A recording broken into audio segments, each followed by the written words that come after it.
Is a wrong customer payment clogging your Odoo books? Learn to reject it in under 2 minutes.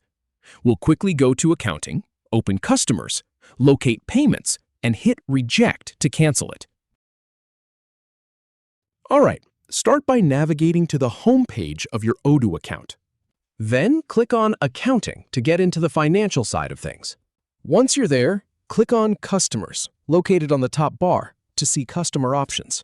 Now click on Payments to view all the customer payments that have come in.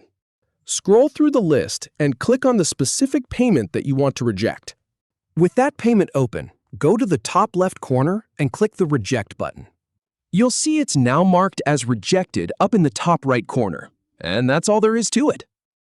If you have any feedback or if any info is inaccurate, please leave a comment below. We'll do our best to answer or redo the video if needed. Thanks for watching.